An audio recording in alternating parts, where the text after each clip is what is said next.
Welcome to cookwithtom.com.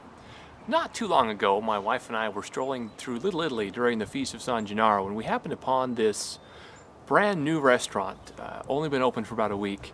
Sat down and had the most delicious margherita pizza, I think, of our lives. Thin crust, done perfectly, great fresh mozzarella on top, and tons of basil. Today we're going to be recreating this dish. Come along.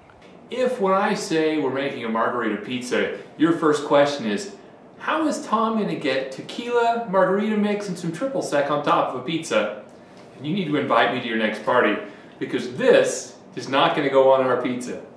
Margherita pizza is a traditional Italian pizza made with basil, mozzarella, and tomatoes.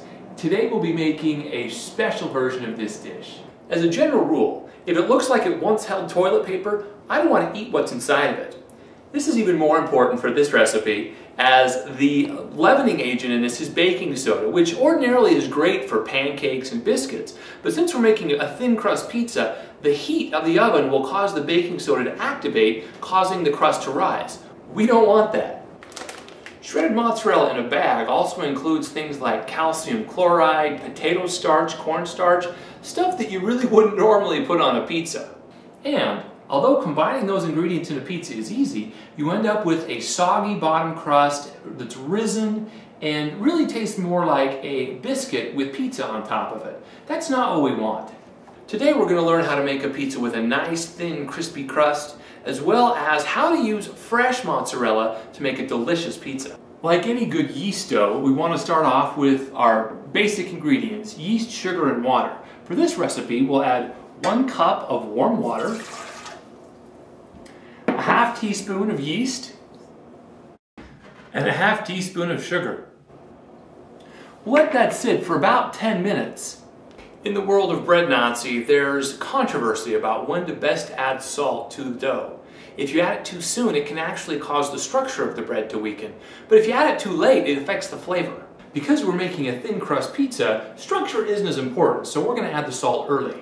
The yeast 10 minutes are up. So to that we'll add 1 tablespoon olive oil, 2 tablespoons white vinegar, a half cup of American lager, only 2 cups of our flour, and 2½ teaspoons of salt.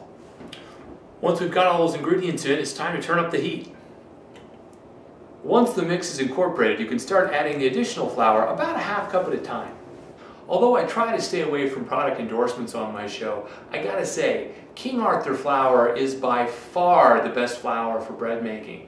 The reason being it's got more protein than a traditional all-purpose flour. In addition, it's not bromated and it's not bleached. Those are all things that can cause both the taste and the structure of your bread to degrade. It only takes a few minutes before you end up with a nice ball of dough. Now you'll notice it's not really even on top. That's not a big problem at this point in the cooking process. We'll take this, put it back in its bowl, and throw it in the oven using the proof box method that we discussed in the basic artisan bread recipe. Just to recap, turn on your oven for a couple of minutes. While you're doing that, boil some water.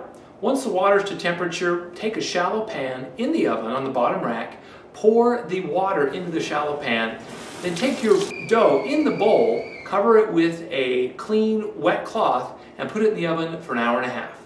When it comes to mozzarella, there are really only a couple of ways that I would go in making this pizza. You could go the traditional low moisture, part skim, pre-shredded mozzarella cheese we talked about earlier, but that stuff just doesn't have the flavor and the texture that we want in this pizza.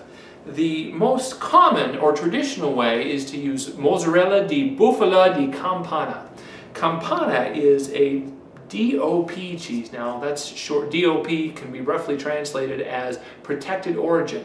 It comes from Campana, Italy, and it's made from buffalo's milk. Buffalo milk is higher in milk fat than a traditional cow's milk fresh mozzarella, and so you end up with a smoother, silkier cheese in your oven. If you can't find buffalo milk mozzarella cheese from Campana, you can always use standard fresh mozzarella available at your local deli.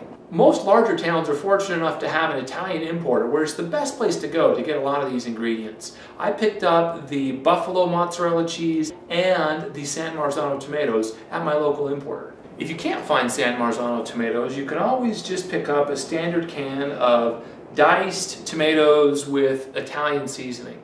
It's not quite the same, but in a pinch it will do.